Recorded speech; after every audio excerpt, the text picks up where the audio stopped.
கோவில்பட்டி அரசு உதவி பெறும் பள்ளி ஒன்றில் தூய்மை பணியாளராக பணியாற்றி வந்த சிறு புஷ்பம் என்ற மூதாட்டி பள்ளி நிர்வாகம் தன்னை வேலையை விட்டு நீக்கிவிட்டு அரசு கொடுக்கும் தனது சம்பளத்தை 4 ஆண்டுகளாக எடுத்து பயன்படுத்தி வருவதாக கோட்டாட்சியரிடம் புகார் தெரிவித்தார். மூதாட்டியின் குற்றச்சாட்டு குறித்து அவர் பணியாற்றி வந்த சில்லாங்குளம் முத்துக்கருப்பு நினைவு பள்ளி நிர்வாகம் பதிலளிக்க மறுத்துவிட்டது. முத்துக்கருப்பு அறக்கட்டளையிலேருந்து வேலை செய்கிறோம்.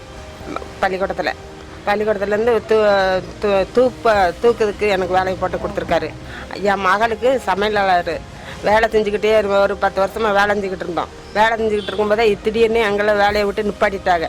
எதுக்காக நிப்பாட்டினேன்னு கேட்டதுக்கு அதுக்கு அசிங்கமாக பேசி எங்களை வெளியே அனுப்பி விட்டுட்டாங்க. என் பிள்ளைகளை படித்ததுக்கும் கூட என் பிள்ளைகளையும் படிக்க விடல. எல்லா பிள்ளைகளையும் வெளியே சொல்லிட்டாங்க. அப்போ எதுக்குன்னு கேட்டதுக்கு அதுக்குமே திட்டு வெளியே தந்துட்டாங்க. இப்போ 4 வருஷமாக என் பேரில் பணம் எடுத்துக்கிட்டு இருக்காங்க. இப்போ அதை கேட்டதுக்கு எங்கெங்கே நாங்கள் மனு கொடுத்து பார்த்தோம், ஒன்றும் பதில் கிடைக்கல. இப்போ நாங்கள் இங்கே வந்திருக்கோம் சார், எங்களுக்கு ஏதாவது நியாயம் கிடைக்கணும்னு வந்திருக்கோம். நீங்கள் பார்த்து நாளைக்கு சொல்லுங்கள்.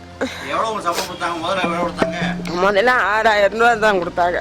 அப்புறம் அதுக்கு பிற்பாடு 6500 ரூபா கொடுத்தாங்க. என் மகளுக்கு 6000 ரூபா கொடுத்தாங்க. எங்களுக்கு சம்பளம் எவ்வளவுன்னு தெரியாது. எங்களுக்கு எடுத்தும் கொடுக்கல. எல்லாம் அவங்ககிட்ட தான் இருக்கு. எல்லாம் பள்ளிக்கூடத்தில் தான் இருக்கு. எல்லாமே அங்கே தான் இருக்கு. அவங்ககிட்ட பாஸ்புக் இருக்கு, ஏடிஎம் கார்டு இருக்கு. ஆமாம், எல்லாத்தையுமே பிடிங்கி வச்சுக்கிட்டு எங்களை விரச்சி விட்டுட்டாங்க. ஆமாம், எடுத்திருக்காங்க. பார்த்துட்டோம். அதுலேருந்து நாங்கள் அது கூட வச்சுருக்கோம் கையில். ஆமாம்,